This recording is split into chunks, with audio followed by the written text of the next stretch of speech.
Hi guys, അപ്പോൾ നമ്മൾ ഇന്ന് വന്നിട്ടുള്ളത് നമ്മുടെ മാത്സ് എക്സാമിൻ്റെ റിവ്യൂ ആയിട്ടാണ്. അപ്പോൾ ഞാൻ ഇംഗ്ലീഷ് എക്സാമിൻ്റെ കെമിസ്ട്രി എക്സാമിൻ്റെ റിവ്യൂ നമ്മുടെ ചാനൽ ഇട്ടിട്ടുണ്ടായിരുന്നില്ല. പക്ഷേ നമ്മൾ ഇന്ന് വന്നിട്ടുള്ളത് മാത്സ് എക്സാമിൻ്റെ റിവ്യൂ ആയിട്ടാണ്.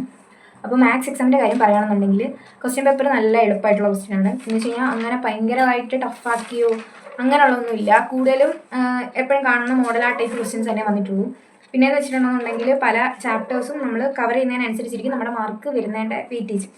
അപ്പോൾ ഇവിടെ എൻ്റെ കാര്യം പറയുകയാണെന്നുണ്ടെങ്കിൽ ഞാനും ആപ്ലിക്കേഷൻ ഓഫ് ഇൻ്റഗ്രൽസും ഡിഫറൻഷ്യൽ ഇക്വേഷനും പിന്നെ ഏതാണ് ആപ്ലിക്കേഷൻ ഓഫ് ഡെറിവേറ്റീവ്സും പിന്നെ വെക്ടേഴ്സിൻ്റെ പാഠം ഉണ്ടല്ലോ, അതാണ് ഞാൻ നോക്കാതെ ബാക്കിയുള്ളതെല്ലാം കറക്റ്റായിട്ട് നോക്കിയിട്ടാണ് ഞാൻ പോയത്.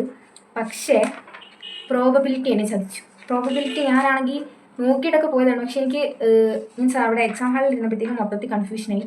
പിന്നെ ഞാൻ ഏതാണ് റിലേഷൻ ആൻഡ് ഫങ്ഷൻസിലതും ചെയ്ത്, പക്ഷേ ഇവിടേക്കോ മിസ്റ്റേക്കൊക്കെ വന്നിട്ടുണ്ട്. പിന്നെ ഇൻ്റഗ്രേഷൻ്റെ കാര്യം പറയുകയാണെന്നുണ്ടെങ്കിൽ ഇൻ്റഗ്രേഷൻ ഞാൻ ചെയ്യാൻ നോക്കി എനിക്ക് അതിനകത്ത് ഫസ്റ്റത്തെ 2 മാർക്കിൻ്റെ ക്വസ്റ്റ്യൻ 6 മാർക്കിൻ്റെ സെക്ഷനിൽ 2 മാർക്കിൻ്റെ ക്വസ്റ്റ്യൻ എനിക്ക് കിട്ടി. എൻ്റെ രണ്ടാമത്തെ ക്വസ്റ്റ്യൻ 4 മാർക്കിൻ്റെ ആയിരുന്നു. അപ്പോൾ ആ 4 മാർക്കിൻ്റെ ക്വസ്റ്റ്യൻ ആണെന്നുണ്ടെങ്കിൽ എനിക്ക് ചെയ്ത് വന്നപ്പോൾ കിട്ടുന്നില്ല. അപ്പോൾ ഞാൻ വിചാരിച്ചത് എൻ്റെ മിസ്റ്റേക്ക് ആണെന്നാണ്.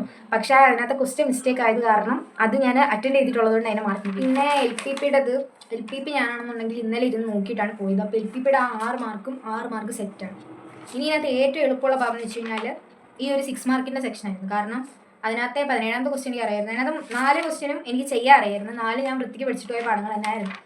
പക്ഷേ ഞാൻ അതിൽ കുറച്ചുകൂടെ എനിക്ക് ചെയ്യാൻ പറ്റുന്നത് ഇൻ്റഗ്രേഷനാണെന്ന് പറഞ്ഞിട്ട് ഞാൻ ഇൻ്റഗ്രേഷനാണ് ഡിഫറൻസിയേഷൻ എടുത്തത്.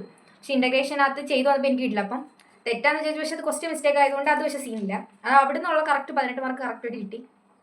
ഇനിയുള്ളതെന്ന് വെച്ചിട്ടുണ്ടെന്നുണ്ടെങ്കിൽ ബാക്കിയുള്ളതിൻ്റെ കാര്യം പറയുകയാണെന്നുണ്ടെങ്കിൽ വെക്ടറും 3D നോക്കിയാൽ മതിയായിരുന്നു എനിക്ക് തോന്നുന്നു. കാരണം പ്രോബബിലിറ്റി നോക്കിയിട്ട് പോയിട്ട് പ്രോബബിലിറ്റി ആണെന്നുണ്ടെങ്കിൽ അവിടെ ചെന്നപ്പോൾ മൊത്തം കുഴന്നായിരിക്കും. പക്ഷേ അതിനുകാര്യം ഞാൻ വെക്ടറും 3D നോക്കിയായിരുന്നുണ്ടെങ്കിൽ കഴിഞ്ഞ ക്രിസ്മസ് എക്സാമിന് ഞാൻ വെക്ടറും 3D നോക്കിയപ്പോൾ എനിക്കത് വൃത്തിക്ക് എഴുതാൻ പറ്റിയായിരുന്നു. പക്ഷേ വെക്ടറും 3D നോക്കിയാൽ മതിയായിരുന്നു എന്ന് എനിക്ക് തോന്നി. പക്ഷേ അത് കുഴപ്പമില്ല, കാരണം പ്രോബബിലിറ്റി അതുകൊണ്ട് നമ്മൾ പഠിച്ചില്ല. ഇനിയിപ്പോൾ അതിൻ്റെ കുറച്ചുകൂടെ ക്വസ്റ്റ്യനൊക്കെ ചെയ്ത് സെറ്റാക്കിയാൽ മതി, പ്രോബബിലിറ്റി സെറ്റാവും. പിന്നെ അതേ ഉള്ളൂ. ബാക്കി ഇൻ്റഗ്രേഷൻ പിന്നെ 6ാമത്തെ ക്വസ്റ്റ്യൻ ഉണ്ടല്ലോ, 6ാമത്തെ ക്വസ്റ്റ്യൻ്റെ 2 എനിക്ക് അറിയായിരുന്നു. ക്വസ്റ്റ്യൻ്റെ 2 എന്ന് വെച്ചിട്ടുണ്ടെങ്കിൽ ഈ ഒരു px + q/, അതാ വരുന്നത് സംഭവം. അതെനിക്ക് അറിയായിരുന്നു, പക്ഷേ എനിക്ക് ചെയ്യാൻ പറ്റിയായിരുന്നു. പക്ഷേ ഇക്വേഷൻ ഇട്ട് തെറ്റിച്ച് അത് വേറെ രീതിക്കൊക്കെ ചെയ്ത് പക്ഷേ എനിക്ക് ആൻസർ കിട്ടി. ആൻസർ മീൻസ് അങ്ങനല്ല, ആ ഒരു ഇക്വേഷൻ സോൾവ് ചെയ്ത് ഞാൻ കണ്ടുപിടിച്ച് എയും ബിയും ഒക്കെ കണ്ടുപിടിച്ച്. പക്ഷേ എനിക്ക് കിട്ടിയ ഉത്തരം തെറ്റാം. അതെനിക്ക് ഇക്വേഷൻ തെറ്റാന്നുള്ളത് എനിക്ക് വീട്ടിൽ വന്നപ്പോഴേ എനിക്ക് മനസ്സിലായി. എടുത്ത് നോക്കിയായിരുന്നു, അതേ ഉള്ളൂ.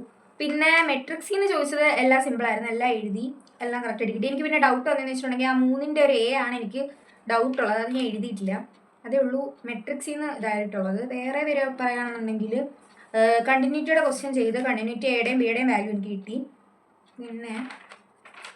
പിന്നെ റിലേഷൻ ആൻഡ് ഫംഗ്ഷനിലെ ക്വസ്റ്റ്യൻ എന്ന് വെച്ച് കഴിഞ്ഞാൽ ഭയങ്കര ഈസി അല്ല, എന്നാൽ ഭയങ്കര ടഫും അല്ല, ഒരു മീഡിയം ലെവൽ ക്വസ്റ്റ്യൻ ആയിരുന്നു. അത് കാരണം ആദ്യത്തെ ക്വസ്റ്റ്യൻ ആണെന്നുണ്ടെങ്കിൽ എനിക്ക് മീൻസ് എങ്ങനെയാണ് ചെയ്യേണ്ടതെന്നൊരു ഡൗട്ട് ഉണ്ടായി. ഞാൻ പിന്നെ എൻ്റേതായിട്ടുള്ള രീതിക്ക് അത് കറക്റ്റായിട്ട് ചെയ്തിട്ടുണ്ട്. എനിക്ക് ഉത്തരമൊക്കെ കറക്റ്റായിട്ട് കിട്ടി. പക്ഷേ ആ സ്റ്റെപ്പ് അങ്ങനെയൊക്കെ എഴുതാൻ മതിയോ എന്നുള്ളത് സംശയമാണ്. എന്താണെന്നുണ്ടെങ്കിലും കുഴപ്പമില്ല, നല്ല എക്സാം ആയിരുന്നു. ഒരു ഇതൊക്കെ പഠിച്ചിട്ട് പോയി കഴിഞ്ഞാൽ നല്ലോണം എഴുതാൻ പറ്റുന്ന മീൻസ് അങ്ങനെയുള്ള ടൈപ്പ് ക്വസ്റ്റ്യൻസ് ആയിരുന്നു. അതുകൊണ്ട് നമുക്ക് നല്ലോണമൊക്കെ എഴുതി സെറ്റാക്കാൻ പറ്റുന്ന ക്വസ്റ്റ്യൻസ് ആയിരുന്നു. ഇതേ ക്വസ്റ്റ്യൻ പേപ്പർ തന്നെ പബ്ലിക്കിന് കിട്ടുകയാണെന്നുണ്ടെങ്കിൽ നല്ലതായിരിക്കും.